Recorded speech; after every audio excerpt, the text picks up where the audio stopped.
गुरुजी, सबसे पहले हम आपके बचपन, जन्मस्थली और आपके परिवार के बारे में हमारे दर्शक जानना चाहते हैं। अ, मेरी जन्मभूमि बीकानेर ज़िले का एक बहुत बड़ा गांव है रासीसर। कभी ऐसा पल आया कि आपको लगा हो कि भाई 16 साल की उम्र में जो मैंने निर्णय लिया वो बहुत बड़ा निर्णय था? उस समय इतना ज़्यादा गुरुजी, आपको लोग ज़्यादा कथावाचक के रूप में ज़्यादा देखते हैं, तो संत और कथावाचक में क्या फ़र्क है? और स्वामी सच्चिदानंद जी महाराज कथावाचक है या संत है? देखो, संत कथावाचक हो सकते हैं और कथावाचक संत भी हो सकता है। कई बार केवल अच्छा गुरुजी, आप देश विदेश सब जगह भ्रमण करते हैं, राजनीति में भी आपकी नज़र है, तो आप बिश्नोई ग्लोबल कन्वेंशन और एक्सपो को किस नज़र से देखते हैं? बिश्नोई ग्लोबल कन्वेंशन एक्सपो जब होगा, आज वर्तमान समय में बात करें तो समाज में पाखंड, भगवान का दिखावा, इसके साथ ही भव्य पूजा हवन समारोह हो रहे हैं, इस पर आपके क्या विचार हैं? अध्यात्म जो है वो दर्शन का विषय है, प्रदर्शन का विषय नहीं है, क्योंकि अब दौर प्रदर्शन का है। हमारे इस प्लेटफॉर्म के माध्यम से आप समाज को क्या संदेश देना चाहोगे गुरुजी? सबसे पहले तो मैं आपको धन्यवाद दूंगा कि आपने ये पहल की है कि समाज के जो भी अलग अलग वर्गों के अलग अलग न्यून प्रणाम, नमस्कार, आप सभी का स्वागत है बीजीसी पॉडकास्ट की सीरीज में।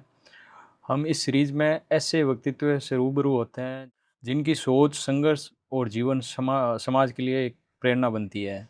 आज हम ऐसे ही बिश्नोई समाज के सबसे युवा संत, जिन्होंने मात्र 16 वर्ष की आयु में सांसारिक जीवन छोड़कर अध्यात्म का जीवन चुना है, वेदांत के गहन अध्येता श्री गुरु जम्बेश्वर भगवान की वाणी के प्रचारक, पर्यावरण संरक्षण, संस्कार निर्माण और युवा जागरण के लिए समर्पित पूज्य श्री स्वामी सच्चिदानंद आचार्य जी।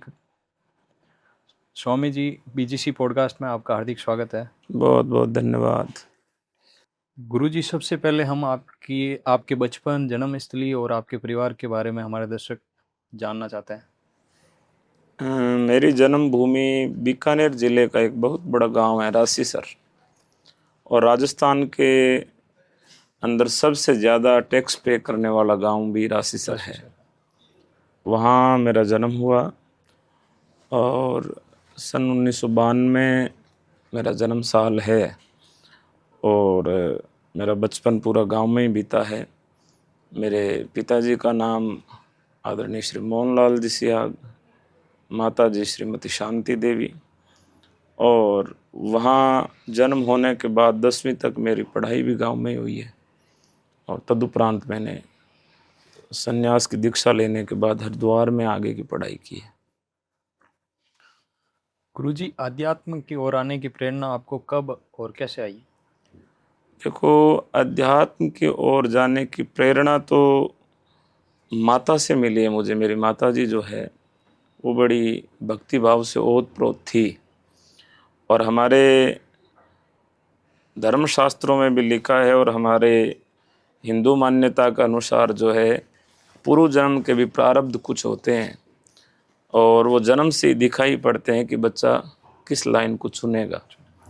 मैं जब छोटा सा था, यही कोई 2-2.5 वर्ष की उम्र रही होगी, उस समय एक संत आए थे और उन्होंने हमारे घर जागरण किया था। आदरणीय अभी भी वो हैं श्री बालूराम जी महाराज जी भोजाकोर रहते हैं, और वो उस समय ज्योतिष के शास्त्रों के प्रकांड विद्वान थे। आज भी जामाने साहित्य का चलता फिरता एनसाइक्लोपीडिया है वो। आपसे भी निवेदन करूंगा कि आगे कभी कोई जामबाणी विषयों पे चर्चा करनी हो तो अवश्य उनको यहाँ बुलाइएगा। तो वो वहाँ पे आए थे गांव में, और उन्होंने जागरण में, हवन में मेरे को बैठे हुए देखा होगा। तो उन्होंने मेरे पिताजी से कहा कि मोहन जी, आपका बेटा बड़ा होकर साधु बनेगा। उन्होंने कहा कि गुरुजी कोई बात नहीं, मेरे 6 बेटे हैं, एक साधु बन जाएगा तो समाज की सेवा करेगा। हालांकि मुझे तो उस समय की वो चीज़ें याद नहीं है, लेकिन बचपन में जब मैं भजन गाया करता था, साखियाँ गाता था, हवन यज्ञ पे बैठता था, नाम जपता था, माला लेके घुमाने बैठता था, तब वो कहा करते थे कि महाराज जी कह के गए यार, तू तो साधु ही बनेगा। और कालांतर में वो चीज़ सच भी हुई। तो पूर्व जन्म के कुछ संस्कार भी होते हैं, उन्हीं के फलस्वरूप जो है व्यक्ति इन रास्तों को चुनता है। वैसे संस्कार धीरे धीरे आपको उस दिशा की ओर लेके जाते हैं। और बचपन में ही गांव में भी आप जा कर के किसी से पूछोगे तो वो बताएंगे कि मैं जब छोटा सा था तभी खूब भजन गाया करता था। माताएं बहनें इकट्ठी होकर भजन गाती तो मुझे लेके साथ में बैठ जाती। मेरा नाम बचपन का श्रीचंद था, तो बोले श्रीचंद भजन गा, तो मैं खूब भजन गाया करता था। भजन गाने में मेरी रुचि भी थी और गुरु महाराज की शब्दवाणी के शब्द मेरे को 5वीं छठी में जब मैं था तब भी मुझे 40-50 शब्द याद थे। और जब मैं साधु दीक्षा मैंने ग्रहण की, घर छोड़ के आया, तब मेरे को शब्द घर से ही याद थे।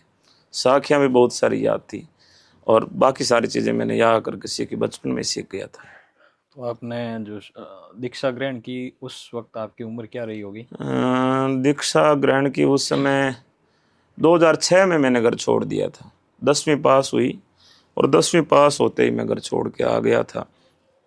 कुछ समय समरातल दौरा पर रहा, वहाँ से फिर मैं लालासर साथरी गया एक जागरण में, और वहाँ जो हमारे ब्रह्मलीन गुरु जी थे राजेंद्रानंद जी, उन्होंने मेरे भजन सुने, हवन करते हुए देखा, तो उन्होंने बड़े प्रेम से दुलार से मुझे कहा कि हर माउस तू मेरे यहाँ आया कर।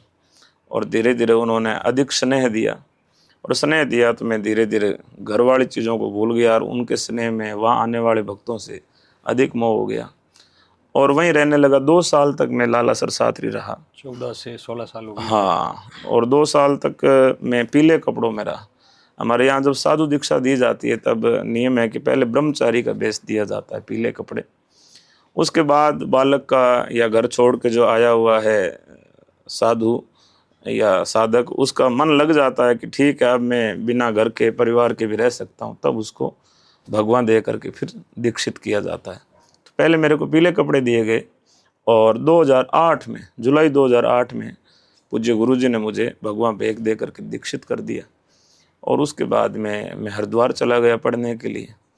हरिद्वार में 10वीं से ऊपर की जितनी मेरी पढ़ाई है, यानी संस्कृत में उसको उत्तर मध्यमा कहते हैं, उत्तर मध्यमा प्रथम वर्ष और द्वितीय वर्ष यानी 11वीं और 12वीं संपन्न हुई। फिर मैंने किया शास्त्री।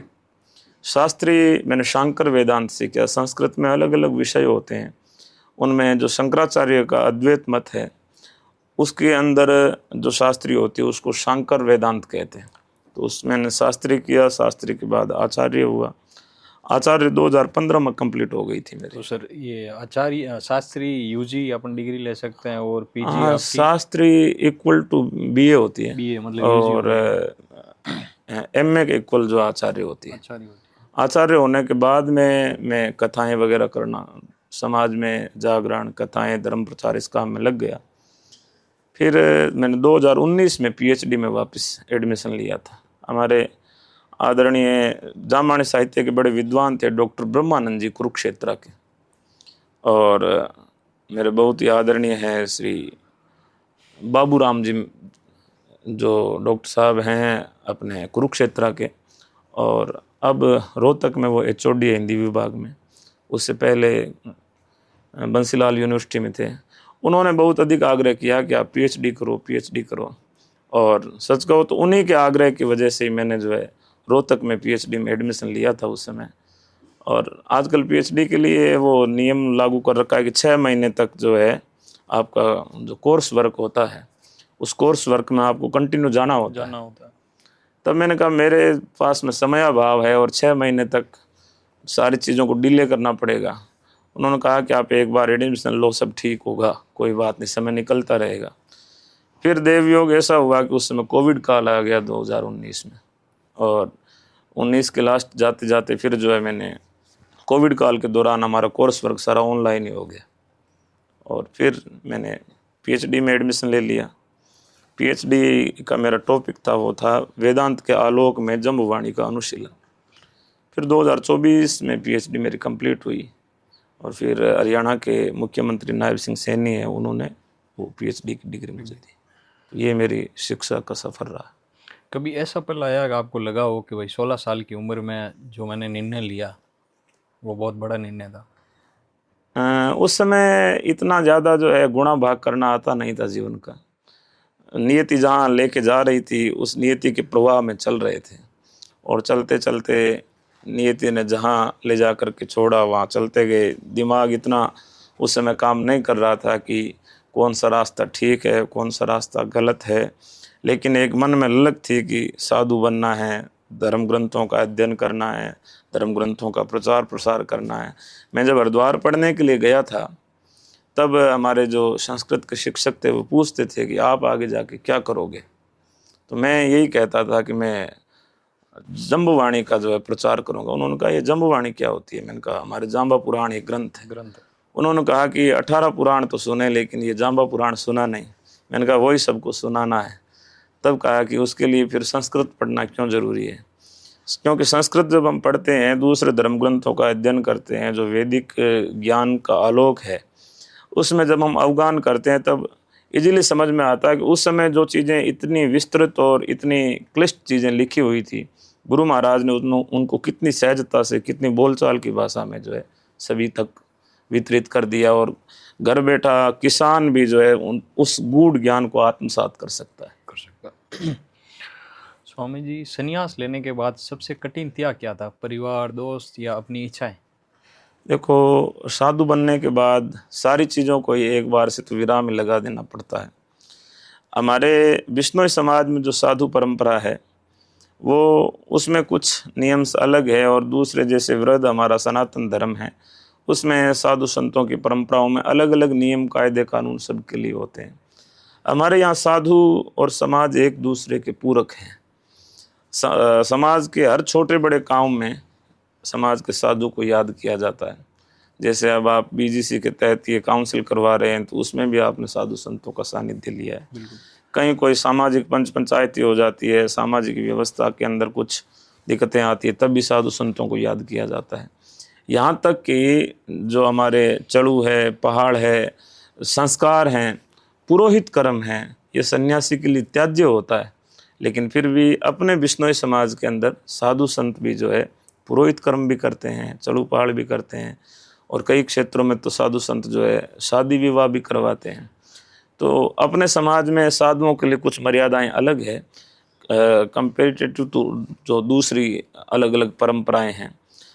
तो साधु बनने के बाद में एक बार के लिए तो यही होता है कि आपको घर वालों से आपका संबंध छूट गया, आप घर नहीं जा सकते, और घर वालों के साथ में कोई व्यवहार है वो भी समाप्त हो जाता है। फिर आपके ऊपर बहुत सारी रिस्ट्रिक्शंस होती है कि आपको कहाँ खड़े होना है, कहाँ बैठना है, कब सोना है, कब उठना है, कैसा आचरण रखना है, कैसा व्यवहार रखना है, कैसा खान पान रखना है। इन सारी चीज़ों पे उस समय छोटे थे और जैसे डाला गया वैसे हम डल गए। इतना तो याद भी नहीं है कि उस समय क्या क्या दिक्कतें आई होगी, लेकिन गुरु महाराज की कृपा रही, और ऐसा कोई विशेष मैंने कभी अनुभव नहीं किया कि कोई बहुत ज़्यादा दुष्कर कार्य हो। बहुत सहज है, यदि उसकी इच्छा हो और पूर्व जन्म के कुछ प्रारब्ध हो तो उसके अनुसार आदमी साधु दीक्षित होता है। लोग कई बार कह देते हैं कि भाई साधु का रास्ता सरल है, चुन लिया जाता है। कोई प्लानिंग करके साधु बन जाए ऐसा हो नहीं सकता। 3 लोग साधु नहीं बन सकते, एक तो मगरूर, एक मजबूर और एक मजदूर। इन तीनों को कह दो कि साधु बन जाओ तो पहली बात तो साधु बन नहीं पाएंगे, और बन गए तो फिर ज़्यादा टिक नहीं पाएंगे। मगरूर कहते हैं अभिमानी को। मजदूर जो सोचता है कि साधु बनेंगे 2 पैसे आएंगे, वो भी ज़्यादा समय तक टिक नहीं पाता। और मजबूर किसी मजबूरी से कि भाई अब क्या करें। लोग कहते हैं कि महाराज साधु बनना तो बहुत सरल है। लोग चोर बन जाते हैं, डाकू बन जाते हैं, तस्कर बन जाते हैं, न जाने क्या क्या बन जाते हैं, लेकिन साधु बनना आज भी 20 लाख की आबादी वाला लगभग हमारा समाज है, और उसमें 200 से कम साधु है। तो साधु तो आज भी बहुत कम है। लेकिन यदि कोई बनना चाहे तो उसके लिए बड़ी सहज प्रक्रिया है। जैसे कई संप्रदायों में बहुत कठिन प्रक्रियाओं से गुजरना पड़ता है, ऐसे हमारे यहाँ कोई कठिन प्रक्रिया नहीं है। अच्छा, एक आपने अभी बताया कि हवन पाल ये सारी क्रिया सामाजिक, तो गुरु जम्बेश्वर भगवान ने जब विष्णु पंथ की स्थापना करी थी तब जैसे साधुओं का क्या कार्य था, हवन पाल, विवाह आदि सब साधुओं को दिया था या नहीं? उस समय साधुओं को नहीं दिया था। ये कई बार क्या होता है कि घर के अंदर जैसे रोटी बनाने का काम माताओं बहनों का होता है, झाड़ू कोई धो रहा है, गाय भैंस कोई धो रहा है, लेकिन यदि घर में बहन बेटी कोई पियर ससुराल चली गई तो घर का मुखिया होता है वो भी गाय धो लेता है, वो ही रोटी बना लेता है। ऐसे ही गुरु महाराज ने जब विश्नोई समाज की स्थापना की थी, उस समय एक थापन समुदाय बनाया था, जिनको एक विशेष उपाधि दी गई थी। कोई ये जाति नहीं थी, जिनमें विशेष योग्यता थी, जो विधि के विशेषज्ञ थे, जो कर्मकांड को ठीक से कर पाते थे, जिनको शब्दवाणी और हवन की प्रक्रियाएं, संस्कार की प्रक्रियाएं ठीक से पता थी, उनको जिम्मेदारी दी थी। उनको 3 काम सौंपे थे। एक काम सौंपा था चड़ूपाड़ करना, जैसे बच्चा जन्म हो गया 30वें दिन उसका संस्कार होता, वो करते थे। और दूसरा शादी विवाह करना, और तीसरा अंतिम संस्कार। ये 3 जो संस्कार के कार्य थे, ये थापनों को दिए गए थे।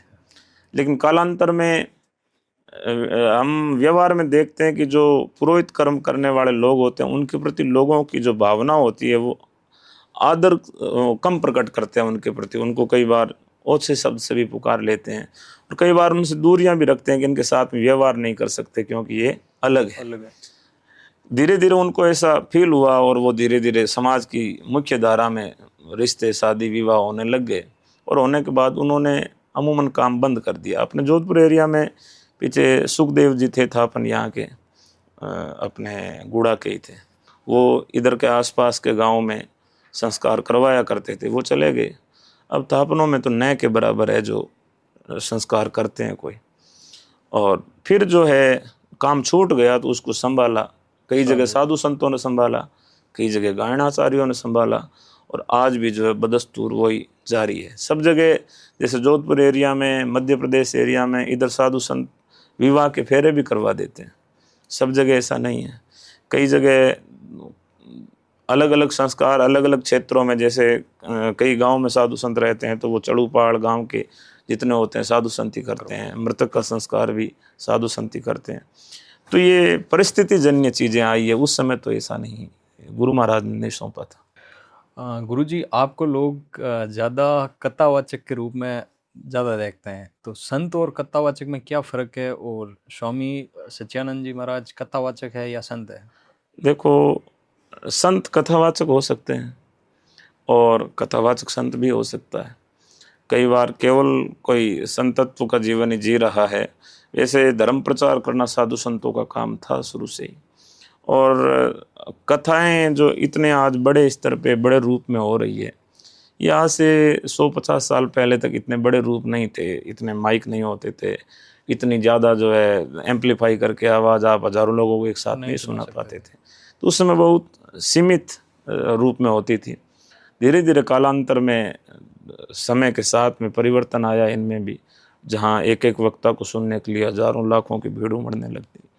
तब जो है कथाकार पहले संत होते थे, साधु कथा किया करते थे। लेकिन कथा करने वाले सदग्रस्त भी हो सकते हैं, ब्राह्मण भी हो सकते हैं, यहाँ तक कि अब तो माताएं बहनें भी कथा कर रही है। तो साधु हमारी जो परंपरा है उसकी मैं बात करूँ तो जो दीक्षित हो गए हैं, जिन्होंने गुरु से दीक्षा लेकर के भगवान वेग धारण कर लिया है, उनको हम संतत्व की श्रेणी में रखते हैं। और अपने विष्णुई समाज में भी अब जो है सदग्रस्त भी भाई बंधु कथा कर रहे हैं, 4-5 कथाकार हैं, माताएं बहनें भी कर रही है। तो कथा तो कोई भी कर सकते हैं, लेकिन संत होने के बाद भी सारे संत कथा करें कोई ज़रूरी नहीं है। जो पढ़े लिखे हैं, विद्वान हैं, जिनमें थोड़ा बहुत जिनका कम्युनिकेशन स्किल अच्छा है, तो वो कथा भी कर रहे हैं। तो साधु कथा के माध्यम से जब कोई बात का उपदेश करता है तो वो ज़्यादा लोगों तक जल्दी उसकी पहुंच होती है। और गांव में जैसे संस्कारों के माध्यम से छोटे छोटे जो जागरण वगैरह होते हैं उनके माध्यम से कम लोगों तक पहुंच होती है। लेकिन अब सोशल मीडिया का और ये ज़माना आ गया, संचार के इतने माध्यम आ गए जिनके माध्यम से आप मैक्सिमम लोगों तक पहुंच जाते हैं। तो यदि आप मेरे समझ में, मैं तो अपने आप को भगवान का सेवक दास मानता हूँ। अब लोग मुझे कोई कथावाचक माने, कोई मुझे संत माने, वो मानने वालों की है। लेकिन संतत्व का जो पद है वो बहुत ऊंचा है, वहाँ तक चलने के लिए हम साधना कर रहे हैं, और क्या पता जीवन में वहाँ तक पहुँचे भी। पढ़ाई और ज्ञान कहाँ से प्राप्त किया जा सकता है और गुरु कैसे बनाए? देखो, पढ़ाई के लिए अपने जो स्कूल की व्यवस्थाएं बनी हुई है, विद्यालयी शिक्षा है, उनके माध्यम से, जैसे आजकल चलन है कि सबके पास में डिग्रियां हैं, जो बेरोज़गारी का भी कारण कहीं न कहीं यही है कि जिसने भाई मास्टर्स कर लिया या ग्रेजुएशन कर लिया, उसके बाद वो सोचता है कि मेरे को उसी लेवल का वाइट कॉलर जॉब मिले, मुझे कोई परिश्रम ना करना पड़े। लेकिन पहले हमारे चाहे थोड़े समय स्कूल भेजते थे, लेकिन कुछ न कुछ उसको सिखाया करते थे, उसको स्किल दी जाती थी, उसको विद्या दी जाती थी, उसको विद्या कह सकते हैं। और अब जो है डिग्रियों का मामला आ गया, डिग्री सबके पास में है लेकिन काम सबके पास नहीं ज्ञान है, नहीं है। स्किल नहीं है, ज्ञान नहीं है, नॉलेज नहीं है।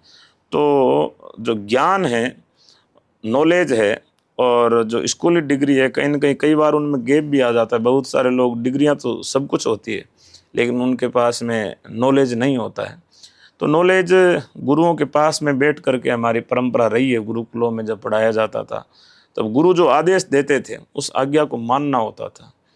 अब जो स्कूली परंपरा आई है, इसके अंदर तर्क बहुत ज़्यादा आ गए हैं, सब चीज़ों में तर्क है। छोटा बच्चा भी आज इतना तर्कशील हो गया है तो उसके पास में हर चीज़ को लेकर के तर्क हैं, क्वेश्चंस हैं। और माँ बाप भी कई बार इतने फ्रस्ट्रेट हो जाते हैं कि बच्चा हर बात पे प्रश्न करता है और वो जवाब नहीं दे पाते। तो जो नॉलेज है वो तो गुरु कृपा से ही मिल सकता है, और पढ़ाई लिखाई है वो तो जो हमारा आज व्यावहारिक स्कूलों का जो व्यवस्थाएं बनी हुई है, उन व्यवस्थाओं के तहत हम ले सकते हैं। गुरुजी, कभी संतों को ईर्ष्या, क्रोध, दुख होता है क्या? देखो, ये मानवीय गुण है, गुण अवगुण सब में होते हैं, लेकिन आप उसको कंट्रोल किस तरीके से करते हैं इसके ऊपर डिपेंड करता है। जैसे कोई मेरे को बुरा कहेगा तो गुस्सा आना स्वाभाविक है। ये परमात्मा की बनाई हुई व्यवस्था है कि जैसे ही आप अपने प्रतिकूल कुछ देखोगे तो आपका शरीर मेंटली रूप से रिएक्ट करेगा। लेकिन उसको आप कंट्रोल कैसे करते हैं? यदि आपने उसको सहजता से कंट्रोल कर लिया तो आप संत हो गए, और आप यदि उसके वशीभूत हो गए तो फिर जो है आप संसारी हो गए। क्रोध आना, कोई जैसे आप भोजन कर रहे हैं, हम भोजन करते हैं तब कहते हैं भाई साधु संतों को कोई स्वाद नहीं होता। हम खाते हैं तो पता तो हमें भी चलता है कि भोजन में नमक कम है, लेकिन एक छोटे से नमक के लिए जो है हम मांग लें कि लाओ मेरे को नमक ला के दो, नमक कम है, तो इसका मतलब आप उसके वशीभूत हो गए। नहीं तो आपने भोजन पा लिया और पाने के बाद आप संतुष्ट है, जैसा गुरु महाराज ने कहा, कड़वा मीठा भोजन भगले भक्कर देखत खीरों। तो संतत्व में यही है कि आपको तितिक्षु बनना है। पंखा चल रहा है, गर्मी लग रही है, नहीं लग रही है, उसको आपको सहन करते जाना है, सहन करते जाना है। और जो जितना सहन करता है वो उतना ही बड़ा योगी हो जाता है। गुरु महाराज ने कहा जरना जोगी। अच्छा, एक गुरुजी, मतलब आपका चेहरा देख के ही भारतीय क्रिकेटर रोहित शर्मा है, उनसे आपका चेहरा काफ़ी मिलता है, तो लोग आपको इसके बारे में कभी कोई कहता है? हाँ, मैं जब पहली बार मेलबर्न गया था, ऑस्ट्रेलिया, तब वहाँ मेरा फ़ोटो किसी ने डाल दिया था, और उस समय रोहित शर्मा शायद आउट ऑफ फॉर्म चल रहे थे। तो लोगों ने मीम्स बनाए कि भाई रोहित शर्मा जो है साधु बन गए हैं, सन्यासी बन गए हैं। चेहरे, कहते हैं कि इस ब्रह्मांड में जितने लोग हैं उनमें 7, 8, 10 लोगों के चेहरे थोड़े थोड़े मिलते हैं, तो उनका और चेहरा मेरा मिलता होगा। मुझे भी बहुत सारे लोग ला करके दिखाते हैं कि ये देखो रील बनी हुई है, मीम्स बने हुए हैं। वो भी अच्छे क्रिकेटर हैं, और चेहरा मिलना तो कोई विशेष बात नहीं है, बहुत सारे लोगों का मिल जाता है। क्या विश्नोई समाज केवल अपनी पुरानी परंपराओं पर गर्व करे, या जो समय के साथ बदलाव आया उसको स्वीकार भी करें? देखो, अपने अतीत पे गौरव करें, अपने अतीत को हम लोग याद रखें, लेकिन वर्तमान में हमारी क्या ड्यूटी है, हमारी क्या रिस्पॉन्सिबिलिटी है, उसको भी हमें एक्सेप्ट करना होगा। ज़्यादा समय तक हम बुज़ुर्गों की पकाई हुई रोटी को खा करके पेट नहीं भर सकते। अपने आप को भी तवा चढ़ाना पड़ेगा, परिश्रम करना पड़ेगा। हमारे पुरखों ने जो किया वो जितनी उसकी प्रशंसा की जाए उतनी कम है।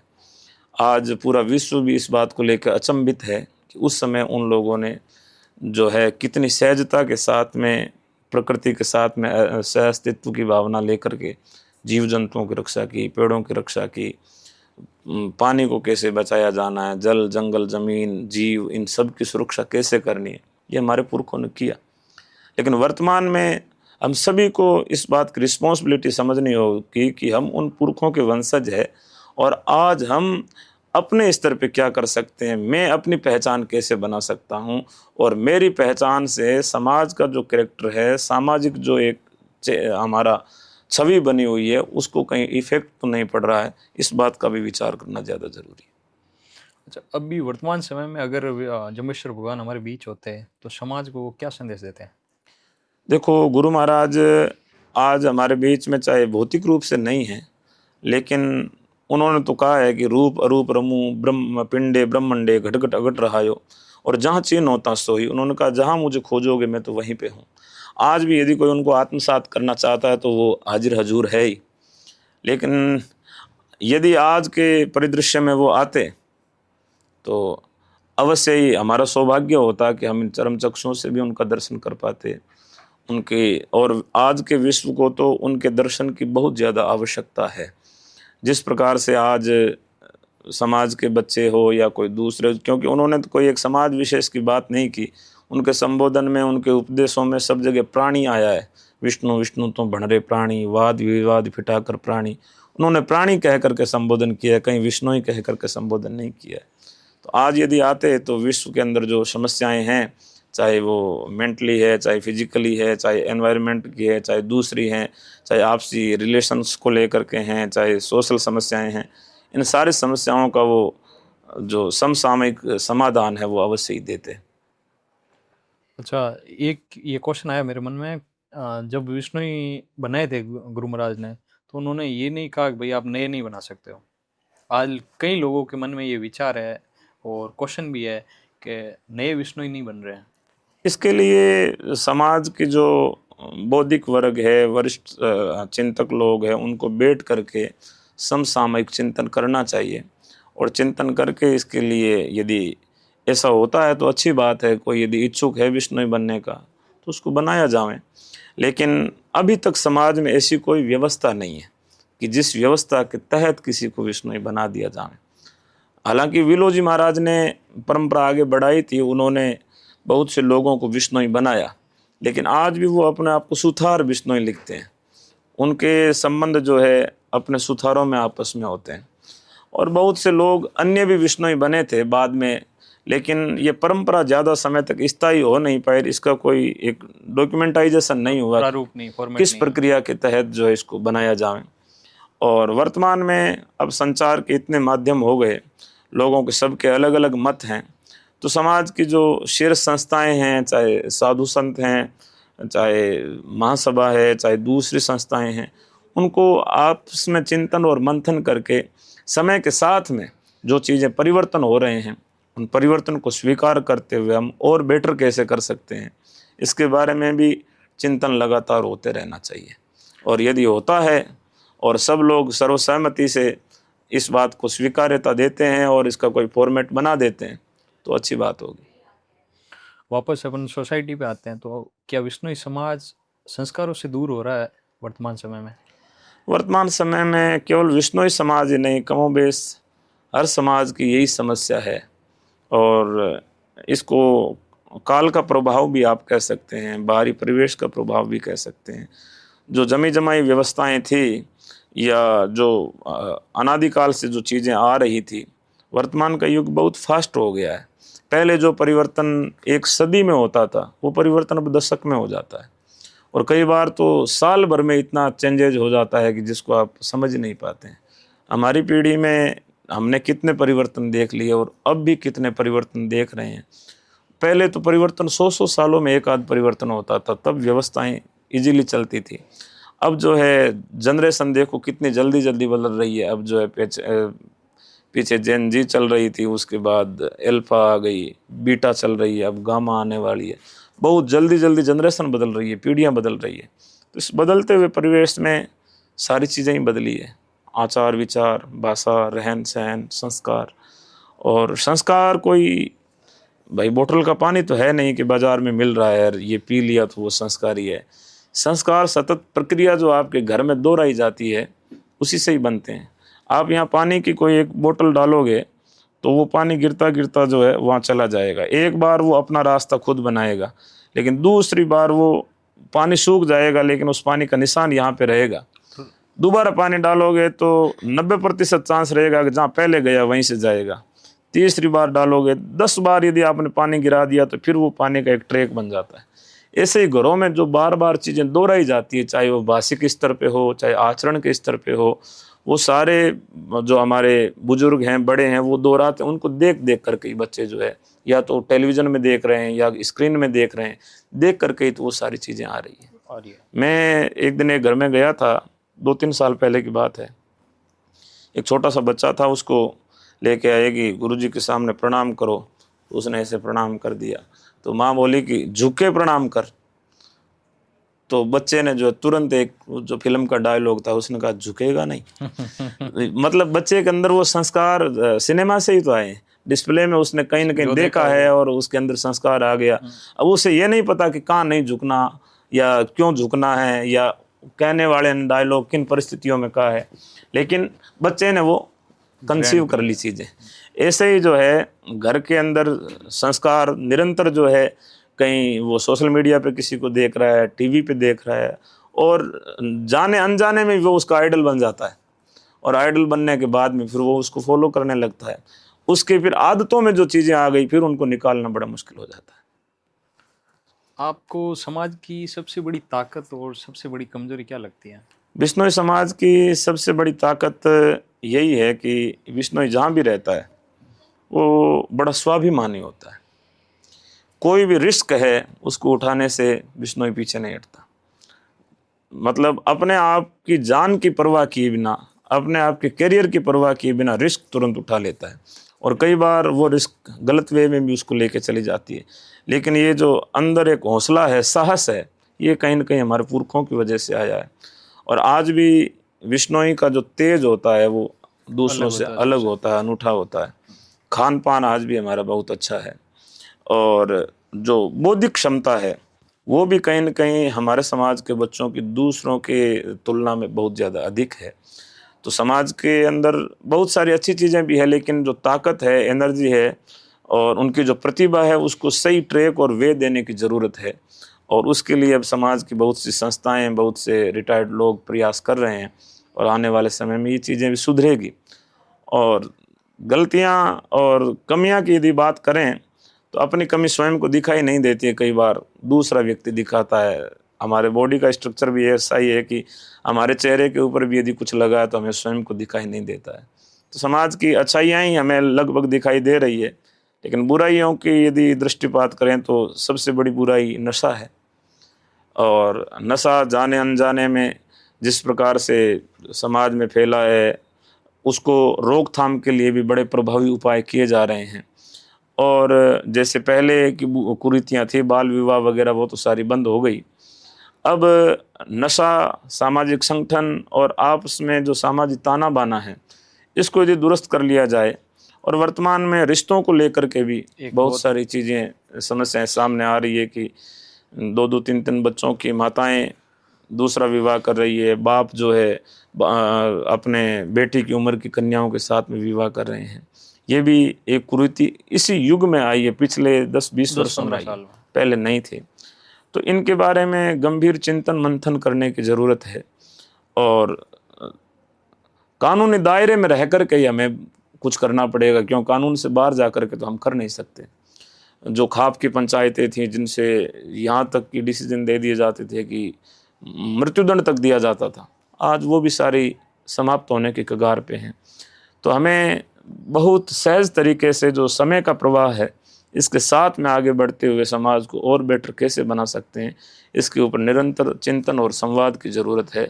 और वर्तमान के दौर में कहीं न कहीं संवाद की और आपसी जो संगठन है, उसमें भी कहीं न कहीं गैप दिखाई दे रहा है, तो वो भी दूर करने की ज़रूरत है। वर्तमान समय में आपको विश्नोई समाज में क्या परिवर्तन दिख रहा है, जो विश्नोई पंथ की स्थापना गुरु जम्बेश्वर भगवान ने करी थी उस समय और आज के टाइम में कितना परिवर्तन दिख रहा है आपको? देखो, पहले अपने विश्नोई जो लोग थे, गाँव में, ढाणियों में और जहाँ जहाँ रहते थे, वहाँ खान पान का बड़ा विशेष ध्यान रखते थे। अपने बच्चों को कई बार इसलिए घर से बाहर नहीं भेजते थे कि बाहर जाएगा तो दूसरों के हाथ का खाना खा लेगा, बिट्टड़ हो जाएगा, तो घर में ही रखते थे। तो घर में रखते थे तब रोजगार के सीमित साधन थे, खेत में काम कर सकता है, पशु चरा सकता है, गांव में कोई छोटा मोटा रोज़गार है वो कर सकता है, यानी ज़्यादा वाइड और बाहर जाने की या एक्सप्लोर वो चीज़ें थी नहीं। और अब जो है पिछले 20-30-50 वर्षों में जब से समाज में शिक्षा का स्तर बढ़ा है, बच्चे घर को छोड़ करके शहरों की तरफ जा रहे हैं, यहाँ तक कि फ़ॉरेन में जा कर के भी पढ़ाई लिखाई कर रहे हैं। पढ़ने लिखने से एक शिक्षा का स्तर थोड़ा और ऊपर आ गया। शिक्षा का स्तर आया तो उसके साथ साथ में कई बार बुराइयां भी चीज़ें साथ में आ जाती है। कोई अच्छा ही लेते हैं तो वरदान और अभिशाप दोनों साथ में चलते हैं। तो वर्तमान में समाज की जो बौद्धिक क्षमता है उसका यदि आकलन हम करें तो देश के जितने टॉप एग्ज़ाम होते हैं उन सारे के सारे टॉप एग्ज़ाम में कहीं न कहीं हमारा प्रतिनिधित्व बच्चे करते हैं। समाज के युवा, चाहे यूपीएससी का एग्ज़ाम हो, चाहे सीए का एग्ज़ाम हो, चाहे नीट का एग्ज़ाम बच्चों के स्तर पे हो, राजस्थान के लेवल पे बात करो तो आरपीएससी का एग्ज़ाम हो, क्लिष्ट से क्लिष्ट एग्ज़ाम जो है गवर्नमेंट कंडक्ट करवाती है और उसको हमारे बच्चे जो है क्रैक करके अपना रिकॉर्ड तोड़ रहे हैं। तो पढ़ाई लिखाई की तरफ बहुत बड़ा जागरूकता आई है और ये निरंतर आगे बढ़ेगी तो पढ़े लिखे जैसे आज जो जॉब में हैं, आने वाले 20 सालों के बाद में जो सारे लोग रिटायर्ड होंगे, उनकी एनर्जी होगी, उनका मार्गदर्शन होगा, तो समाज की छवि कहीं न कहीं दूसरी तरफ हमारा जो एक चरित्र बना हुआ था, सोशल कैरेक्टर बन जाता है ना। जैसे हमारे लिए एक उपाधि दी जाती है कि हम सेनानी हैं। सेनानी इसलिए हुआ कि लोगों के घरों में पीने का पानी नहीं होता था और हमारे पुरखे पानी की व्यवस्था करके रखते थे कि हमें सुबह को स्नान करना है। तब लोगों ने कहा कि भाई ये सेनानी है। एक चीज़ बार बार रिपीट होती है ना, तब उसके प्रति हमारी धारणा बनती है, हमारा नज़रिया बनता है। और आज जो है सोशल कैरेक्टर ये बना कि बिश्नोई जो है हर परीक्षा को क्रैक कर रहे हैं, तो ईर्ष्या होना स्वाभाविक है। दूसरे लोगों ने बहुत सारे इल्ज़ाम भी लगाए कि बिश्नोई ये करते हैं, वो करते हैं, और कोई भी गलत चीज़ होती है तो उसको रीच भी ज़्यादा मिलती है और यहाँ तक कि मीडिया भी उस चीज़ों को ज़्यादा उठाता है। लेकिन हमारे युवाओं ने, प्रतिभावान बच्चों ने हर चीज़ को अपनी प्रतिभा से मुंह तोड़ के जवाब दिया है और ये निरंतर रहेगा तो आने वाले समय में जब गिनती होगी कि भाई भारत का सबसे एजुकेटेड समाज कौन सा है, सबसे अधिक प्रतिभावान बच्चे कौन से समाज में हैं, तो वहाँ अपने समाज का नाम भी आएगा। आज वर्तमान समय में बात करें तो समाज में पाखंड, भगवान का दिखावा, इसके साथ ही भव्य पूजा हवन समारोह हो रहे हैं, इस पर आपके क्या विचार हैं? देखो, अध्यात्म जो है वो दर्शन का विषय है, प्रदर्शन का विषय नहीं है। चूँकि अब दौर प्रदर्शन का है, इसलिए यदि आप उन चीज़ों को प्रमोट नहीं करोगे, दिखाओगे नहीं, तो फिर गलत चीज़ें दिखानी शुरू हो जाएगी। और आप जिनको मोबाइल के ऊपर 7-8 घंटे बिताने हैं, वो तो 7-8 घंटे स्क्रीन टाइम उसका तो लगेगा। उसमें आप क्या दे रहे हो? आपने यदि अच्छी चीज़ें दे दी तो हो सकता है कि उस 2-4 घंटे के बीच में 10 मिनट 20 मिनट आपकी चीज़ें भी उसके आगे आएगी, तो उसमें भी संस्कार आएगा। और जहाँ तक हमारे हवन, जागरण, इनके भव्य होने की बात है, पहले सरल होते थे, उस समय संसाधन सीमित थे। लोग वर्ष में एक बार जागरण दिलाते थे, घर में नहीं दिला पाते थे तो सामूहिक रूप से दिला लेते थे। उस समय लापसी बना देते थे और चने बना देते थे, खा करके लोग संतुष्ट थे। उस समय जितना हमारा भौतिक तौर पे हमारे पास में था, उसमें हम बेटर करने का प्रयास करते थे। अब लोगों के पास में साधन संपन्नता आई है। कोई जैसे आज जागरण हम भी समाज में रात में लगाते हैं, तो कोई सामान्य जागरण बहुत कम होते हैं, या तो कोई रिटायरमेंट का होता है, या कोई मकान के गृह प्रवेश का होता है, या कोई नौकरी लगा है उसको पार्टी देनी है, प्रीति भोज देना है, तब वो जागरण का आयोजन रखते हैं और उस ऊर्जा को बस धार्मिक बनाए रखें, सामाजिक बनाए रखें, उनमें कोई किसी प्रकार का प्रदूषण एंटर नहीं हो जाए, इस वजह से जागरण का माध्यम बना करके उन सबको इनवाइट किया जाता है। तो इसमें भव्यता यदि कहीं हो रही है तो अधिक भव्यता तो हालांकि मुझे दिखाई नहीं दी, लेकिन ठीक है, समय के साथ में जो प्रचार प्रसार और जितने बड़े स्तर पे होना चाहिए वो ज़्यादा हो रहा है, तो सब चीज़ों में ही जो है विस्तार आया, तो इन धार्मिक आयोजनों के अंदर भी विस्तार आ गया है। जब वर्तमान समय में अपन देखें तो विश्नोई समाज में नए रीति रिवाज सोशल मीडिया का हो या बारी समाज को देखकर बहुत ज़्यादा प्रचलन में आ रहे हैं। इस पर आपके क्या विचार है? जैसे एग्जाम्पल ले तो जैसे पहले हमारे पूर्वज राखी का इतना नहीं मनाते थे, महिलाएं करवा चौथ नहीं रखती थी, लेकिन आज सोशल मीडिया देखकर महिलाएं बहुत से नए रीति रिवाज अपना रही हैं। ये सही है या गलत है या समय की मांग है? ये लोग ट्रेंड के साथ चल रहे हैं कि ट्रेंड कौन सा त्योहार कर रहा है, कौन सी देवता ट्रेंड कर रहे हैं। कई बार हम देखते हैं कि कई चीज़ें तुरंत ही एकदम से ट्रेंड में आ जाती है। अब मैं किसी धाम का नाम लूँगा या किसी देवता का नाम लूँगा तो ठीक नहीं होगा, लेकिन आपने देखा होगा पिछले कई वर्षों में कभी कोई देवता आते हैं 2, 4, 5 साल के लिए, बहुत ज़्यादा वहाँ पे मेले लगने शुरू हो जाते हैं, प्रचलन में आ जाते हैं, और 2, 4, 5 साल के बाद में तुरंत एकदम वहाँ से कम हो जाती है यात्रियों की संख्या। तो वो भी तो नया खोजते हैं कि अब की बार नए देवता कौन से ट्रेंड में चल रहे हैं। ऐसे ही नए त्योहार, हालांकि त्योहार पुरातन है, लेकिन किसी बड़े व्यक्ति ने उसके ऊपर रील बना दी या किसी बड़े व्यक्ति ने स्टेटमेंट दे दिया या एक दूसरे को देख करके ये चीज़ें ज़्यादा चलन में आई है। राखी पहले भी त्योहार था हमारे, लेकिन इतने बड़े स्तर पर जैसे कोई 200-500 किलोमीटर चल के भी राखी बांधने के लिए जा रहे हैं, ऐसा पहले नहीं होता था। पहले यातायात के साधन भी नहीं थे, लेकिन अब यातायात सरकारों ने भी जो है माताओं बहनों के लिए राखी के दिन फ्री कर दिया, फ्री किया हुआ है। तो जाती है भाइयों के पास में राखी बांध के आती है, भाई बहन में प्रेम बढ़ रहा है। हालांकि इनमें कोई बुराई नहीं है कि कुछ गलत हो रहा है, लेकिन समय के साथ में ये चीज़ें आ जाती है। और मारवाड़ी में कहावत है कि गाँव करे जो गेलो क्रिया करे। सारे लोग करते हैं तब हर कोई करने लगता है। अच्छा, एक मतलब मिथ है लोगों का, नाम विष्णु ही नाम लेकर कुछ लोग अपने नाम के पीछे विष्णु ही लगाते हैं और कुछ विष्णु ही लगाते हैं। तो गुरु महाराज ने या जो अपने स्टार्टिंग में कौन सा नाम करेक्ट था? पहले तो विष्णु ही था, वह वर्षा वाला, लेकिन बाद में मुख सुख की वजह से विष्णु ही हो गया। जो हमारा प्राचीन नाम है साहित्य में वो विष्णु ही है। विष्णोई भी है, कई जगह न की जगह न भी है विष्णोई, लेकिन बाद में विष्णोई से विष्णोई हुआ, विष्णोई से विष्णोई हो गया। ये केवल मुख सुख और उच्चारण की वजह से ही है, बाकी कुछ नहीं है। गुरुजी, वर्तमान समय में विष्णु समाज के युवा नशे, लालच, इसके दलदल में फंसे हुए हैं। इस दलदल से बाहर निकलने में अध्यात्म और गुरु जम्बेश्वर भगवान की शिक्षा उनकी क्या मदद कर सकती है?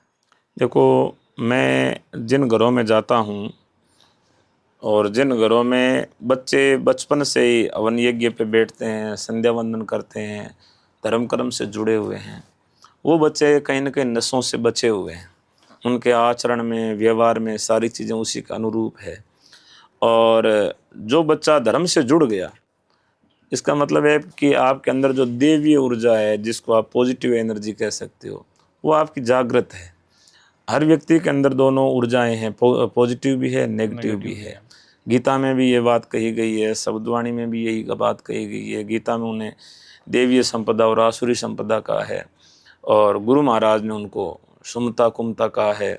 अच्छाई बुराई दोनों ही आपके भीतर है, सुमति भी है, कुमति भी है। और अलग अलग धर्म ग्रंथों में अलग अलग चीज़ें बताई गई है। समता कुमता दोनों आपके भीतर है, सकारात्मक ऊर्जा भी है, नकारात्मक ऊर्जा भी है। आप कौन सी एनर्जी को खुराक दे रहे हो? आपके अंदर की एनर्जी खुराक लेती है आपकी आँखों से, आपके कानों से और आपके मुंह से। ये तीन ही चीज़ें हैं जहाँ से आपकी एनर्जी पुष्ट होती है। आपने आँखों से जो चीज़ें देखी, पढ़ी, जानी, तो आपके अंदर एक ऊर्जा के रूप में वो संचित हो गई। कानों से आपने सुना तो शब्द भी ऊर्जा देते हैं। मुंह से आपने जैसा भोजन किया है, उस भोजन के अनुसार आपकी ऊर्जा के अंदर वो रूपांतरित होता है। तो जो बच्चा धर्म, अध्यात्म इनमें रुचि रखता है, उसके अंदर जितने भी अंदर झंझावात चल रहे हैं नकारात्मक विचारों के, उनका शमन हो जाता है मंत्रों का पाठ करने से, नाम जप करने से। यह आपके भीतर जो आपकी मेंटल बॉडी है उसको क्लीन करने का काम करता है। आज हम कंप्यूटर चलाते हैं, कंप्यूटर में जैसे ही हम स्क्रीन ऑन करते हैं तो कई लोग थोड़ी थोड़ी देर में रिफ्रेश करते रहते हैं। उसी प्रकार से हमारी जो मेंटल बॉडी है उसको रिफ्रेश करने का काम धर्म और अध्यात्म का है। आपकी जो फिजिकल बॉडी है, उस फिजिकल बॉडी को आप एक्सरसाइज से, योग से ठीक कर सकते हो, लेकिन मेंटल बॉडी के लिए आपको अध्यात्म के पास जाना पड़ेगा। और गुरु महाराज ने इसीलिए कहा कि हृदय नाम विष्णु को जपो, आते करो टवाई। हृदय में भगवान को याद रखो और हाथों से काम करते रहो। सारे काम। और मन में भगवान है तो हाथ से आप गलत काम नहीं करोगे, क्योंकि आप गलत करते बचोगे कि मन में भगवान का नाम ले रहा है, मुख में राम, बगल में छुरी, बात साथ चलती नहीं। और अपने कहावत भी है कि कोई आदमी गलत काम करना गया भाई इनको तो राम निकल गयो, यानी भगवान को अपने हृदय में हमेशा याद रखो। और जो भगवान को हृदय में याद रखेगा वो नशा नहीं करेगा, किसी के साथ में चोरी नहीं करेगा, छल नहीं करेगा, डकैती नहीं करेगा, गलत रास्ता चूज नहीं करेगा, क्योंकि उसको बार बार गिल्ट फील होगा कि ये ठीक नहीं है, ठीक नहीं है। तो उसके अंदर जो देवीय ऊर्जा है वो हाई हो जाती है और उसकी आसुरी ऊर्जा होती है वो नीचे चली जाती है। इसके लिए अध्यात्म का रोल होता है। गुरुजी, एक विष्णु समाज का दाह संस्कार है, उसको लेकर वर्तमान समय में मतलब अदर लोग हैं जो नहीं जानते हैं, वो इस पर बहुत एक क्वेश्चन उठाते हैं कि आप मुस्लिम समुदाय से बिलोंग करते हो या उनकी तरह आपका दाह संस्कार है। तो ये हिंदू रीति रिवाज में ये जो विष्णु समाज का दाह संस्कार है आता है क्या? बिल्कुल आता है। विष्णु समाज में वैसे तो कोई सब पूरे समाज में मिट्टी का संस्कार भी नहीं होता है, बहुत सारे क्षेत्रों में अग्निदाग भी दिया जाता है। हमारे यहाँ दाग कौन सी रीति नीति से दिया जाता है उसको लेकर के कोई कट्टरता नहीं है, समय के साथ में परिवर्तन भी हुआ है। उदाहरण के तौर पे जब मध्य प्रदेश हमारे लोग यहाँ से गए, मालवा में जितने लोग रहने वाले हैं वो सारे के सारे जोधपुर एरिया से गए हुए। जब वो लोग गए तब मिट्टी में संस्कार देने की परंपरा थी, लेकिन वहाँ पे ज़्यादा खोदो तो नीचे पानी आ जाता है, ऊपर रखो तो हिंसक जानवर उस बॉडी को निकाल लेते हैं। तब उन्होंने वहाँ अंतिम संस्कार जो है अग्नि से करना शुरू कर दिया। आज वहाँ सब लोग अग्नि संस्कार कर रहे हैं। केवल 200-250 साल पहले ही तो लोग यहाँ से माइग्रेंट होकर के गए, लेकिन वहाँ अग्नि संस्कार है। उत्तर प्रदेश के विष्णु ही अग्नि संस्कार करते हैं, उत्तराखंड यूपी उस सारे एरिया में करते हैं। राजस्थान में चूँकि गुरु महाराज आए थे और यहीं पंथ की स्थापना हुई, तो उस समय पेड़ों की, वनों की बहुत कमी थी, बहुत कम पेड़ यहाँ पे पनपते थे, रहते थे। लेकिन यदि किसी व्यक्ति का अंतिम संस्कार करना, उसके लिए इतनी सारी लकड़ियाँ, मणों लकड़ियाँ जलाई जाती है। यानी ये मान के चलो कि कम से कम 2 या 3 पेड़ एक व्यक्ति के अंतिम संस्कार में लग जाते थे। इतने पेड़ थे नहीं तो पेड़ों को काटना पड़ता। आगे ही पेड़ों की कमी और पेड़ काट रहे हो, यहाँ ज़मीन की अधिकता है, पेड़ों की कमी है। तब गुरु महाराज ने कहा, हालांकि ऐसा कोई लिखित में प्रमाण नहीं है, लेकिन आदेश तो दिया ही होगा, कहीं ना कहीं बहुत सारी चीज़ें नहीं लिखी गई है। तब हमारे पुरखों ने इसको एक्सेप्ट किया और कहा कि हम भूमि में संस्कार दे देंगे। और जहाँ तक हिंदू सनातन धर्म की बात है, केवल विष्णु ही नहीं करते हैं, और भी बहुत सारी कम्युनिटी है। अपने मेघवाल समाज में भी मिट्टी में संस्कार देते हैं, और अपने सिद्धों में भी जो है मिट्टी में दाग देते हैं। भूमि दाग सर्वोत्तम है। साधु संतों की समाधियाँ भी भूमि में दी जाती है। यदि सनातन में इसका स्थान नहीं होता तो सबसे उत्तम तो साधु संत होते हैं, उनको भी नहीं देते। तो संस्कार को लेकर के किसी धर्म से जोड़ना मुझे लगता है ठीक नहीं है। ये तो केवल जहाँ जैसी परिस्थिति है उसके अनुरूप, अब जैसे समय के साथ में इलेक्ट्रिक वाला मामला भी आ गया, जहाँ वहाँ से अग्निदाग दिया जाता है तो वो सारा इलेक्ट्रिक होता है। अब कोई कह दे कि नहीं ये तो हमारे धर्म के विरुद्ध है, तो फौरन में तो सब जगह ये लागू हो गया, जो हमारी बड़े शहर हैं उनमें भी लागू हो गया, धीरे धीरे आएगा। तो ये समय के साथ में और परिस्थितियों के हिसाब से आई हुई परंपरा है। और अपने मारवाड़ क्षेत्र में ये परंपरा है, दूसरी जगह अग्निवाड़ी भी है, कई जगह संतों को जल समाधियाँ भी दी गई है। मैंने देखते हुए हमारे 2-3 संतों को गंगा जी में भी समाधिस्थ किया है। तो इसको लेकर के कोई मतभेद नहीं होना चाहिए। ये कह सकते हैं आविष्कार ही आवश्यकता की जगह नहीं है। जी। युवा पे वापस आए तो आज का युवा रियल लाइफ ज़्यादा जीता है, रियल लाइफ कम जीता है, तो ये उस खुद के लिए कितना खतरनाक है? ये अधिक खतरनाक है, क्योंकि अब स्क्रीन के ऊपर समय ज़्यादा दिया जा रहा है, और स्क्रीन के ऊपर जाने अनजाने में आपके न चाहते हुए भी ऐसी ऐसी चीज़ें आपके मनोमस्तिष्क के न्यूरॉन को प्रभावित करती है, जो आप सोच रहे हो कि मैं तो केवल देख रहा हूँ, लेकिन आपने देख के छोड़ दिया, आपके दिमाग को आपने इतना काम दे दिया। आज बच्चे सोते हैं, रात को सोते समय बच्चा है, चाहे युवा है, केवल युवाओं की बात नहीं, बड़ों की भी यही है, बुजुर्ग भी है। तो रात को सोते समय मान लो आपने 1 घंटा सोशल साइट चलाई, उसमें रील देखी, 1 घंटे में न चाहते हुए आपने लगभग 100 रीलें देख ली।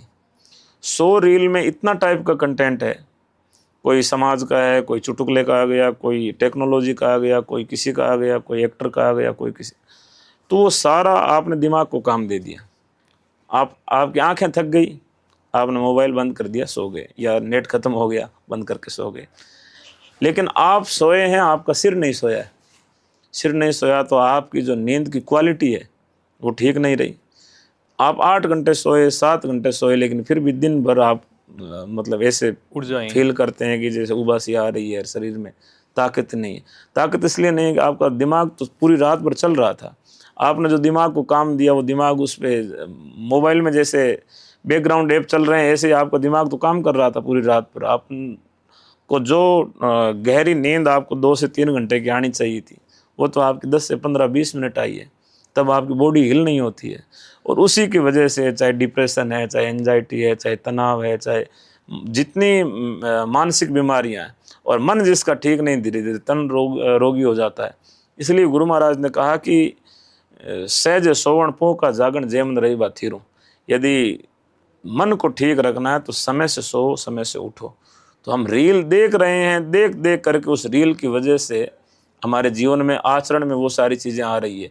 आपकी भाषा का स्तर भी उसके अनुरूप हो जाता है। आप कई दिन किसी को फॉलो कर लो, उनकी रील देखना शुरू कर दो, उनके लफ्ज़ जो है आपकी वोकैब में आ जाएंगे न चाहते हुए भी। ऐसे ही आचरण में चीज़ें आती है, स्वाभाविक रूप से आ जाती है, आपको पता भी नहीं चलता है। तो रील देख करके लोग दूसरों की देखा देखी ज़्यादा चल रहे हैं। लेकिन अब ये कब तक चलेगा, इससे और आगे का एक्सट्रीम कोई चीज़ आ जाएगी तो लोग इसको छोड़ देंगे। लेकिन वर्तमान में जो दौर है, इसमें अपने आप को दूसरों को प्रदर्शित करने के लिए कई बार लोग जो है अपनी मर्यादा को भी छोड़ रहे हैं। ये ज़्यादा घातक है। रीच पाने के लिए लोग अपना जो सब कुछ न्योछावर कर रहे हैं, ये गलत है। युवाओं को बिजनेस की तरफ आने में अध्यात्म कैसे मदद कर सकता है? देखो, व्यापार, व्यवहार, व्यापार आपको पैसे देता है, धन देता है, अर्थ देता है, और जब तक अर्थ नहीं तब तक सब व्यर्थ है। अर्थ कमाना, अर्थोपार्जन, हमारे जो 4 पुरुषार्थ हैं उनमें धर्म, अर्थ, काम और मोक्ष। पहले धर्म का आचरण हो, धर्म के दायरे में रहते हुए आप अर्थोपार्जन करो, और अर्थोपार्जन करने से आपकी कामनाएं पूरी होगी, कामनाएं आपकी पूरी हो गई तो आपका मोक्ष हो गया। तो अर्थ एक जीवन का महत्वपूर्ण जो है पहलू है। यदि आप आर्थिक रूप से स्वतंत्र नहीं हो, आपके पास में आय का कोई स्रोत नहीं है, तो आपका जीवन सारा डगमगाने लगता है, और उसके लिए उद्यम करना जरूरी है। हमारे संतों ने, जैसे उदो जी है, उन्होंने कहा कि उद्यम कर रहे आदमी उद्यम दाड़त जाए। आप कुछ न कुछ उद्यम करते रहो, उद्यम से आपकी दरिद्रता जाती है। भगवान गुरु जाम्बो जी ने कोई एक जगह बैठ करके भाई 2 घंटे माला फेरने ऐसा नहीं कहा। उन्होंने कहा कि काम करते रहो, नाम लेते रहो, हृदय में भगवान को याद रखो, हृदय नाम विष्णु को जपो, आते करो टवाई। और जैसे कई कार्य थे वो जातियों से जुड़े हुए थे, जैसे भाई सोने का काम तो बोले सुनार का बेटा करेगा, लोहे का काम लोहार का बेटा करेगा। भगवान ने कहा नहीं, करनी सबकी अपनी अपनी है। उत्तम कुली का उत्तम न होए बा कारण क्रिया सारों। यदि आपके कर्म है उसी के अनुसार आपकी पहचान बनती है। तो अब देख लो, आप कोई जाति से जुड़ा हुआ कोई काम तो रह ही नहीं गया, सब अपने अपने काम में लगे। तो ये बातें तो गुरु महाराज ने उस समय ही कही थी। तो काम कोई भी हो, आपके हाथ में हुनर अधिक से अधिक जितने होंगे, जितने आय के स्रोत अधिक होंगे, और साथ में जो है आप मन से आध्यात्मिक रहो, लेकिन तन को जो है जगत के व्यवहारिक कार्य हैं उनको भी आपको निभाना है। गुरु महाराज ने धर्म के 4 चरण बताए, नवीय नवणी, खविय खवणी, जरिए जरणी, करिए करणी। तो करणी जो है आपका कर्तव्य है, आपकी ड्यूटी, आपका फर्ज, वो भी एक प्रकार का धर्म है, उसको भी निभाना है। जैसे आप मेरे से सवाल पूछ रहे हो तो पूछना आपका धर्म है, बताना मेरा धर्म है, दोनों के अपने अपने धर्म हैं। सब धर्मों का निर्वाह करेंगे तभी जो है आखिर में मुक्ति की प्राप्ति होगी। सारे कोई माला लेकर के फकीर भी नहीं हो सकते, भजन करने के लिए जो है साधु भी नहीं हो सकते, गृहस्थ में रहते हुए भी जो है उस भगवान के साथ में एकाकार हुआ जा सकता है। और गुरु महाराज ने यही संतुलन और यही जुक्ति बताई है, इसलिए उन्होंने कहा कि जुक्ति से जियो और मुक्ति को प्राप्त करो। बहुत सहज मार्ग है। युवा नौकरी के पीछे भाग रहा है, क्या उन्हें व्यापार की तरफ आना चाहिए? इस पर आपका क्या विचार है? देखो, नौकरियां हैं वो सीमित है, 1 लाख बच्चे कंपटीशन में बैठे हैं, उनमें से 700 या 800 बच्चों को मिलनी है, और डेफिनेटली वो इतने ही बच्चों को मिलेगी। लेकिन वो सोचते हैं कि बस उनमें आप प्रयास करें, एक उम्र तक प्रयास करना चाहिए, एक नौकरी मिल जाए, क्योंकि उसमें स्टेबिलिटी है कि ठीक है आप जब तक जियोगे आपके पास में एक लिमिटेड आय होती रहेगी। और व्यापार जो है उसके अंदर बहुत सारे संभावनाएं हैं। आपका बिजनेस यदि अच्छा चला तो आप 2 साल में इतना कमा लोगे कि आप जीवन भर बैठ करके खा सकते हो।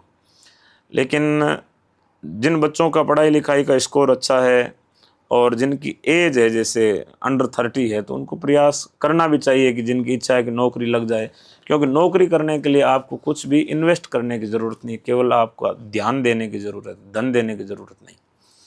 और व्यापार करना तो उसके लिए धन की भी ज़रूरत है, और या फिर किसी के साथ में रह करके प्राइवेट सेक्टर में आपको काम करना होगा।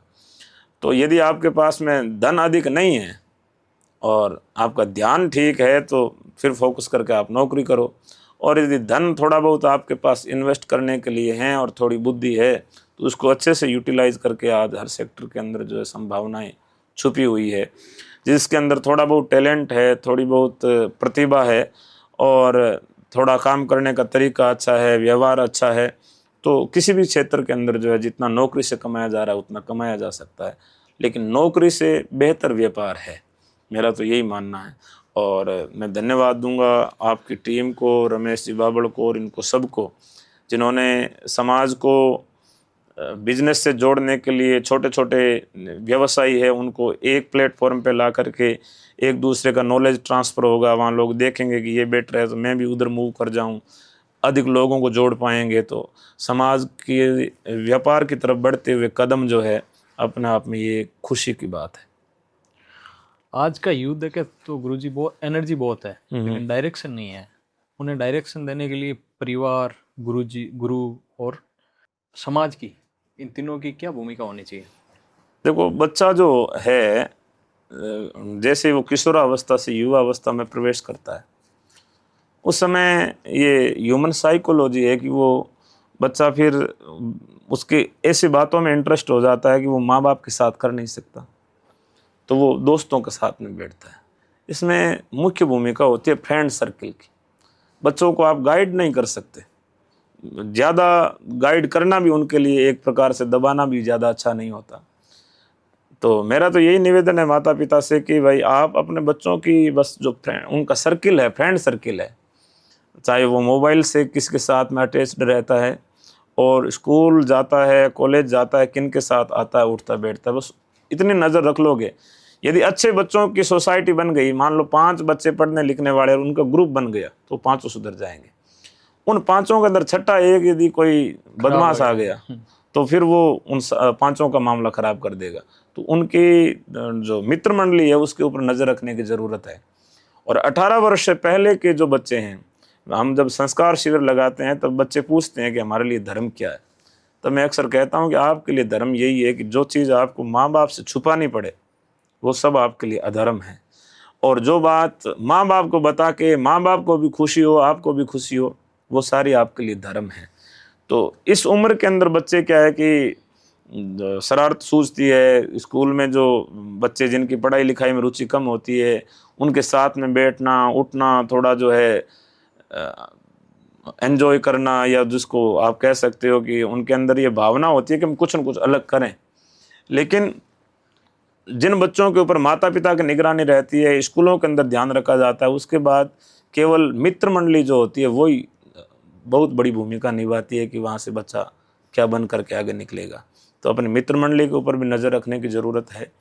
और बच्चों को यदि नशे से बचा लिया, गलत संगत से बचा लिया, तो हो सकता है कि वो ज़्यादा कामयाब नहीं हो पाएँ, लेकिन उसको फेल भी नहीं कह सकते, क्योंकि वो जहाँ भी रहेगा वो एक अच्छा इंसान बन करके रहेगा। अच्छा, इसमें गुरु और समाज की क्या योगदान और होगा? गुरु और समाज की भूमिका यही है कि पहले समाज का हर व्यक्ति अधिकार समझता था। गांव में किसी का बच्चा यदि गलत आचरण कर रहा है तो कोई भी 2 थप्पड़ मार देता था कि बेटा बर तू वो काम क्यों करे। अच्छा, माँ बाप को भी आपत्ति नहीं थी। गुरुजन भी थोड़ा फोर्स करके पहले स्कूलों में और में जो बच्चा कमज़ोर होता था उसको दंड दिया करते थे। अलग लाइन में खड़ा कर देते थे कि आपका होमवर्क पूरा नहीं, उधर खड़े हो जाओ, आपने अनुशासन डिसिप्लिन फॉलो नहीं किया तो आपको ये दंड दिया जा रहा है। आज बच्चे के साथ में आप ऐसा जैसे ही व्यवहार करते हो, बच्चा घर जाके शिकायत करता है, बच्चे को उस स्कूल से हटा दिया जाता है। तो सारी चीज़ें पोलाइट हो गई, गुरुजन भी ज़्यादा कह नहीं सकते, और मारने पीटने वाला ज़माना तो गया, माँ बाप भी नहीं मार पीट सकते। तो इसके साथ क्या है कि सारे बच्चे जो अपने आप को कंफर्ट जोन में रखना शुरू कर दिया, तब वो अपने से प्रतिकूल परिस्थितियां हैं उनके लिए मेंटली रूप से, शारीरिक रूप से तैयार नहीं हो रहे हैं, और आगे जैसे ही वो प्रतिकूल परिस्थितियां आती है, उनके अनुकूल रिजल्ट्स नहीं आते हैं, या उनके अनुकूल कोई जो चीज़ें उनको उन्होंने चाही थी हुई नहीं, तो उसके लिए वो तैयार नहीं है, उसमें वो सर्वाइव नहीं कर पाते हैं। फिर या तो वो नशा करने लग जाते हैं, या फिर कई तो गलत कदम भी उठा लेते हैं। कारण यही है कि उनको जो बचपन से जो तैयारी दी जानी चाहिए थी, आज बच्चा रोता नहीं है घर में। पहले बच्चे रोते रहते थे, अब आज मोबाइल लेते रो रो के चुप हो जाता था। तो रो रो के अपने आप चुप होने की जो उसके अंदर एक डेवलपमेंट जो होना था उसके अंदर, वो हुआ नहीं, क्योंकि बच्चा रो के देखा ही नहीं उसने कि रोना कैसा होता है। बच्चे मिट्टी में खेलते थे तो मिट्टी से प्रतिरोधक क्षमता उनकी विकसित होती थी।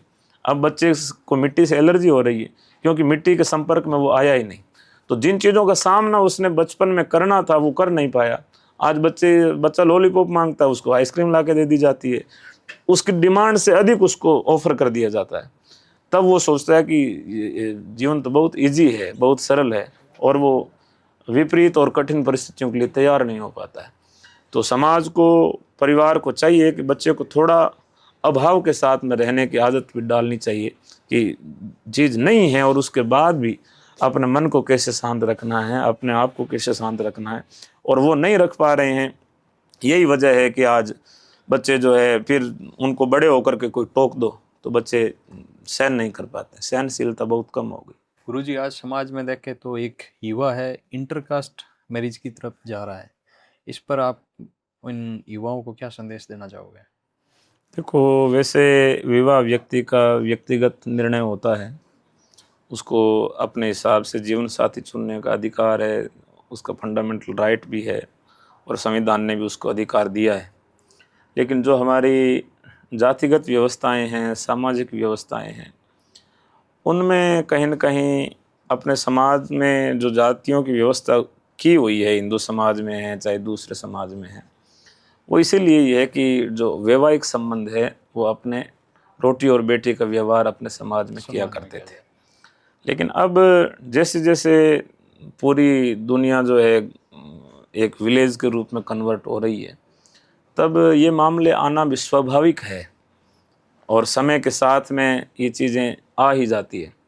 कोई बच्चा बाहर पढ़ने के लिए गया है, जॉब करने के लिए गया है, वहाँ पे वो वयस्क हैं, और वयस्क होने के बाद लड़का और लड़की एक दूसरे के संपर्क में आते हैं, और संपर्क में आने के बाद में वो डिसीजन ले लेते हैं, तब घर वालों को भी अनमने मन से उसको स्वीकार करना ही पड़ता है। मैंने पहले भी इस विषय में एक आर्टिकल लिखा था। मैंने कहा, अंतर्जातीय विवाह जो माता पिता विरोध कर रहे हैं, उनका भी विरोध अपनी जगह सही है, और जो समर्थन कर रहे हैं उनकी भी कहीं न कहीं अपनी मजबूरियां हैं। मैं कहता हूं कि अंतर्जातीय विवाह किसी के भी बच्चा कर सकता है। आज जो कह रहा है कि भाई हम इसके विरोध में, कल हो सकता है उनका बच्चा भी कर ले। गाड़ी चलती है सड़क के ऊपर, दुर्घटना किसी के साथ भी हो जाती है। होने के बाद में सावधानी हम रख सकते हैं, लेकिन कई बार होने का योग ही होता है और उसको हम टाल नहीं सकते। तो जिस प्रकार से अब पहले मामले कम होते थे, अब इनकी संख्या में इजाफा हो रहा है। इजाफा होने का कारण है कि बच्चे घर से बाहर जा रहे हैं, रह रहे हैं, सबके साथ में घुल मिल रहे हैं, तो कई जो है विवाह तक भी पहुंच जाते हैं। और विवाह तक पहुंच रहे हैं तो इसके विषय में समाज को भी एक कोई न कोई उचित समाधान तो निकालना ही पड़ेगा। नहीं तो कब तक आप विरोध करते रहोगे, कब तक आप, नहीं तो धीरे धीरे एक वर्ग इतना बड़ा हो जाएगा कि वो फिर अपने आप को अलग मानने लगेगा। तो इनके लिए कोई न कोई एक रास्ता, उचित समाधान तो समाज को बैठ करके निकालना ही चाहिए कि इसके विषय में क्या किया जा सकता है, माता पिता की इसमें क्या भूमिका है। कई बार बच्चा विवाह कर लेता है, माता पिता बहुत भले और सज्जन लोग होते हैं, उनको भी लोक लाज की वजह से सिर नीचे रखना पड़ता है, लोग उनको बोलने नहीं देते हैं। कि आप क्या बोल रहे हो, आपका बेटे ने ऐसा कर दिया। हालांकि उनकी कोई ज़्यादा उसमें भूमिका नहीं होती है, लेकिन अब ऐसी परिस्थितियों के अंदर माँ बाप भी डिप्रेशन में अपना जीवन जी रहे हैं। बच्चे जो है समाज की परवाह नहीं कर रहे हैं, परिवार की परवाह नहीं कर रहे हैं। हालांकि उनको समाज, परिवार की परवाह और इसके अहमियत का पता 40 साल की उम्र के बाद में, जब उनके बाल बच्चे हो जाते हैं, तब उनको ये चीज़ें समझ में आती है। लेकिन इस दौर के अंदर वो कितने तनाव में जीवन जी रहे हैं, उनको हर कोई ताना दे देता है। तो ऐसे में समाज को बैठ करके इसके ऊपर चिंतन करने की ज़रूरत है कि इसका क्या समाधान निकल सकता है। कोई दंड का विधान हो तो दंड का विधान करो, और यदि शामिल करने का विधान है तो वो किया जाना चाहिए।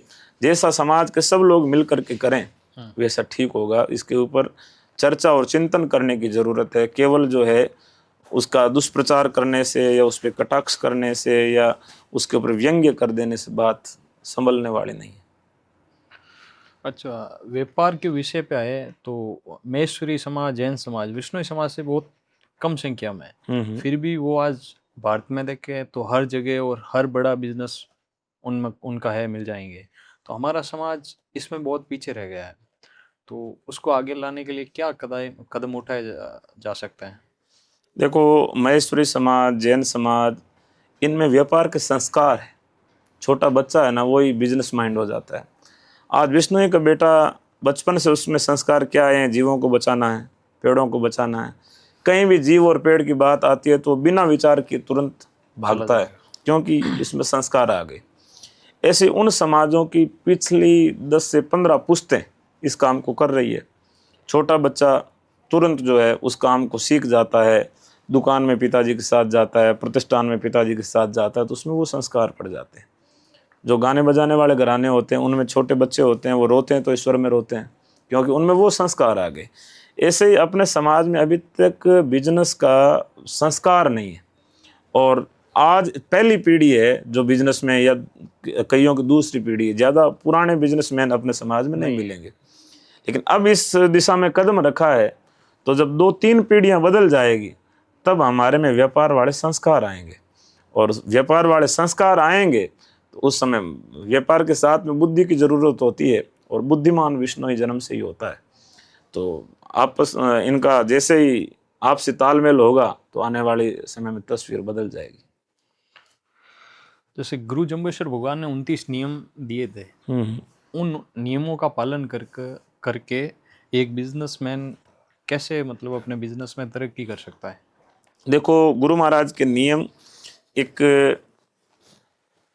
व्यक्ति को आदर्श मनुष्य कैसे बनना चाहिए ये सिखाने के लिए हैं।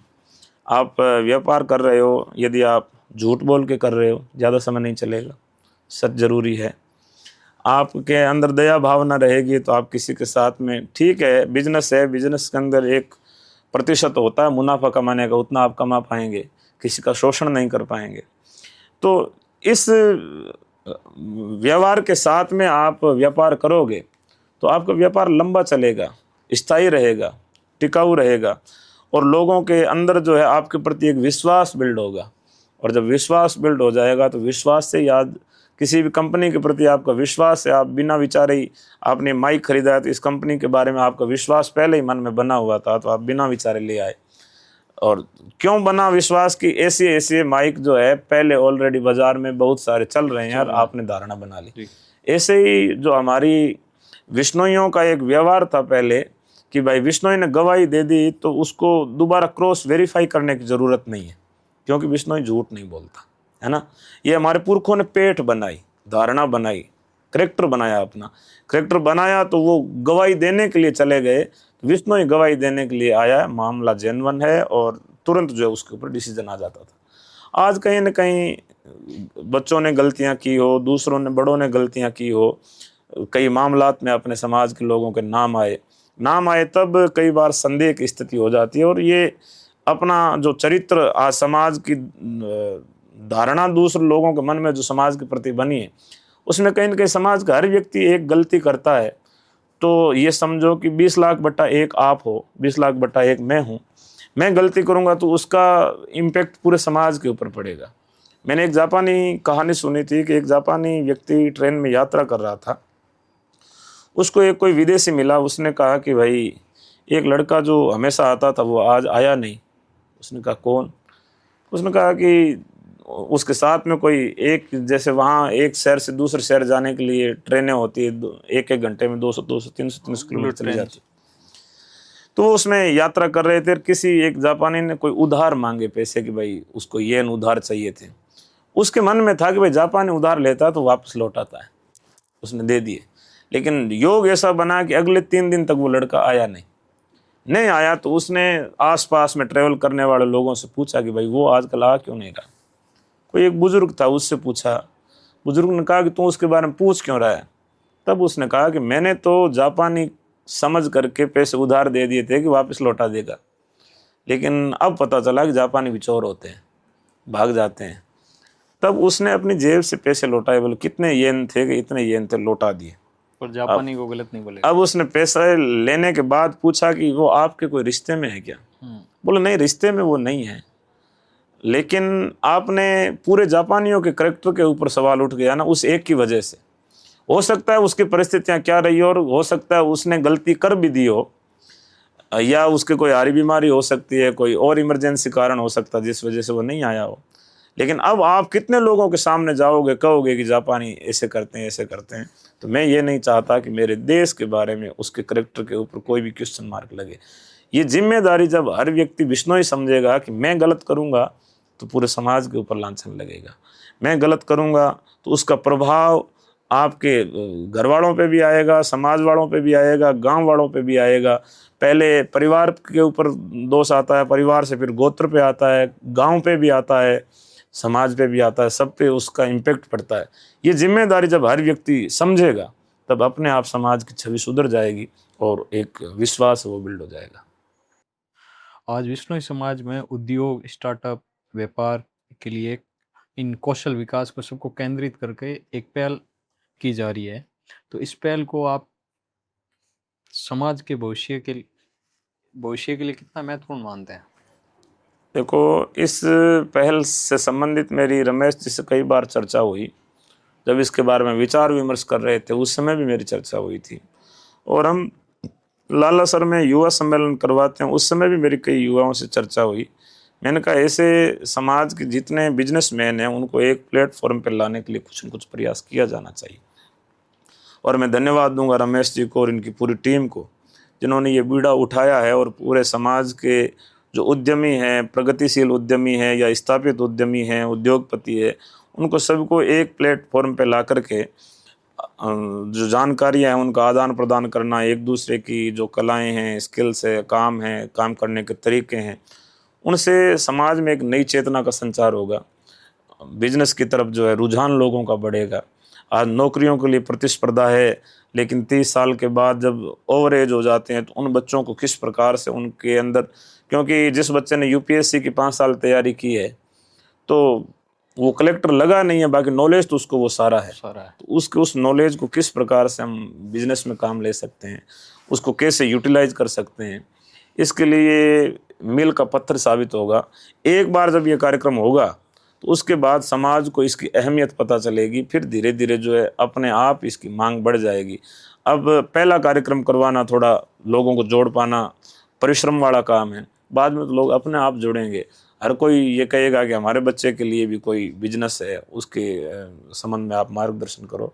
और जो आपकी ये टीम इस कार्य को कर रही है, मैं बधाई देता हूँ और गुरु महाराज से कामना भी करता हूँ कि आपको और ऊर्जा और सामर्थ्य और शक्ति दें, ताकि आप इसको मंजिल तक पहुँचा करके जिस उद्देश्य के साथ में ये प्रकल्प शुरू किया है उसमें सफलता मिले। अपने समाज में जब कोई भी व्यक्ति या टीम कोई नया बड़ा विजन लेके आती है तो उन्हें अक्सर चुनौतियों और आलोचनाओं का सामना करना पड़ता है। ऐसे लोगों के लिए आपका क्या संदेश है?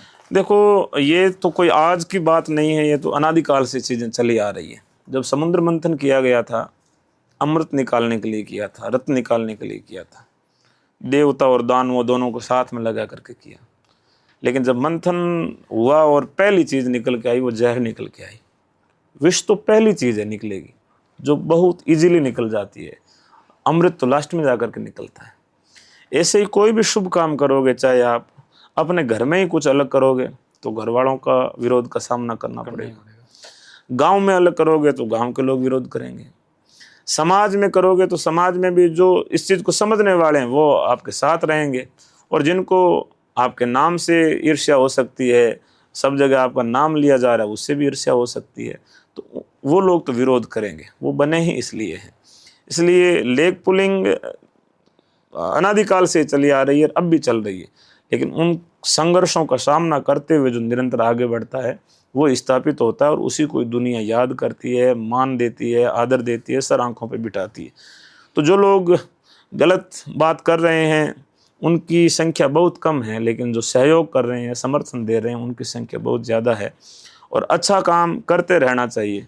सूर्य रोज़ उगता है तो वो ये समझ कर नहीं उगता कि लोग तो सो रहे हैं, मैं क्यों जाऊँ। सो रहे हैं लेकिन लोग इंतज़ार भी कर रहे हैं जगने वाले। तो आप सूर्य की तरह चमकोगे तो कुछ आप पे लांछन लगाएंगे, कुछ करेंगे, लेकिन आपको अपनी अंतर आत्मा को साक्षी मान करके कि हम शुभ कार्य कर रहे हैं, सत संकल्प के साथ में कर रहे हैं, और वो आपको करना चाहिए। और मैं तो समाज से भी अपील करूँगा कि अच्छा काम है ना, उसमें आप शाबाशी दो, सहयोग दो, और सहयोग नहीं दो तो कम से कम टांग मत अड़ाओ, उनको करने दो। आप बैठ करके देखो आराम से कि कुछ तो कोई तो विशेष कर रहा है, और करने वालों के लिए बात करना भी स्वाभाविक है, तो इससे ज़्यादा चिंतित होने की ज़रूरत नहीं है। आप लगातार करते रहिए और गुरु महाराज की कृपा आपको मिलेगी। जो लोग इसके ज़रूरतमंद है उनकी दुआएं, उनकी प्रार्थनाएं, उनकी जो है ऊर्जाएं आपको अपने आप मिल जाएगी। अच्छा गुरुजी, आप देश विदेश सब जगह भ्रमण करते हैं, राजनीति में भी आपकी नज़र है, तो आप बिश्नोई ग्लोबल कन्वेंशन और एक्सपो को किस नज़र से देखते हैं? बिश्नोई ग्लोबल कन्वेंशन एक्सपो जब होगा तब जितने अपने देश की बिजनेस वाले कम्युनिटियां हैं उनकी भी नज़र में हम लोग आएंगे। अभी तक पता नहीं कि बिश्नोई कौन कौन किस किस बिजनेस में है। जब एक प्लेटफॉर्म पे आएंगे, उनका डाटा आएगा, लोगों के सामने सारी चीज़ें आएगी, तब दूसरों के मन में भी ये भाव जगेगा कि बिश्नोई भी बिजनेस में आगे बढ़ रहे हैं। और इसका लाभ ये होगा कि किसी भी बिजनेसमैन के बारे में स्टोरी है, जानकारी है, पता चलेगी, तो गांव ढाणी में बैठा हुआ व्यक्ति भी विचार करेगा कि आज जिस परिस्थिति में हैं, आज से 40 साल पहले, 30 साल पहले जो आज करोड़पति है वो भी वहीं बैठा था, लेकिन वहाँ से निकल के कोई वहाँ पहुँचा है, तो हमारा बेटा भी ऐसा कर सकता है। तो वो उनका बेटा करेगा तो उसको वो सपोर्ट करेंगे। तो लोगों की जो भावनाएं हैं ना वो चेंज होगी, बदलेगी। कई बार क्या होता है कि हम मरुस्थल में जेठ के महीने में लोग सूखे दौरे में बाजरी बो देते हैं, बीज फेंक देते हैं। वो बीज उस समय तो नहीं उगता है, लेकिन जब बारिश हो जाती है तब अंकुरित हो जाता है। ऐसे ही ये माहौल बनेगा, वातावरण बनेगा ना, तो इससे बहुत सारे पौधे अंकुरित होंगे, और नए पौधे अंकुरित होंगे, वो आने वाले समय में बिजनेस के क्षेत्र में भी वटवृक्ष बन करके समाज को छाया देंगे। हमारे इस प्लेटफॉर्म के माध्यम से आप समाज को क्या संदेश देना चाहोगे गुरुजी? सबसे पहले तो मैं आपको धन्यवाद दूंगा कि आपने ये पहल की है कि समाज के जो भी अलग अलग वर्गों के, अलग अलग क्षेत्रों के लोग हैं, उनको आप बुला करके सभी के विचार सोशल मीडिया के माध्यम से उनके बीच में प्रसारित कर रहे हैं। इसके लिए आपका धन्यवाद है। और मेरा निवेदन समाज से भी यही है, युवाओं से भी यही है कि जो समाज के अच्छा काम करने वाले लोग हैं उनको आप फॉलो करें, उनके कामों को आप फॉलो करें, उनके जैसा बनने की आप चेष्टा करो, और आप अधिकतम अपने जीवन का, अपनी ऊर्जा का सत्कार्यों के अंदर लगाओ, और अच्छे सपने आप देखो कि मेरे को कैसा बनना है। पहले तो आप ये तय करो, आपको डॉक्टर बनना है, इंजीनियर बनना है, अधिकारी बनना है, व्यापारी बनना है, कृषक बनना है। अच्छा अधिकारी कैसे बना जा सकता है, अच्छे अधिकारी में क्या क्या गुण होने चाहिए, वो चीज़ें आप सुनो। और अच्छा बिजनेसमैन बनना है तो अच्छे बिजनेसमैन के अंदर क्या क्या गुण होने चाहिए, उन एक एक गुणों को आप इकट्ठा करो, और एक एक कमियां हैं उसको दूर करो। आदमी को जो ठोकर लगती है वो ठोकर कभी पहाड़ों से नहीं लगती है, छोटे छोटे पत्थरों से लगती है। तो जो छोटी छोटी गलतियां हैं, उन छोटी छोटी गलतियों को रोज़ सुधारो, और अच्छे अच्छे विचार हैं, उन अच्छे अच्छे विचारों का संग्रह अपने भीतर में करो, और नशे पते से दूर रहो। मैं तो अक्सर कहता हूँ कि किसी भी व्यक्ति को नशा सिखाना एक कीड़ी नगरे में आग लगाने के बराबर पाप होता है। और किसी एक व्यक्ति को नशा छुड़ाना यानी किसी कीड़ी नगरे को जीवन भर सींचने के बराबर पुण्य होता है। तो ये पुण्य आप ज़रूर कमाएं। आपके परिवार में, आपके गांव में, आपकी जान पहचान में कोई ऐसा व्यक्ति है, कोई ऐसा नौजवान है जो नशे की गिरफ्त में आ गया है, उसको पहले मेंटली सपोर्ट करो, फिर उसके शरीर में किसी प्रकार की कोई वीकनेस है तो उसको दूर करो, और उसको मेंटली तैयार करके फिर जो है नशे को छुड़वाने के लिए नशा मुक्ति सेंटर ले जाओ, चाहे कहीं भी ले जाओ।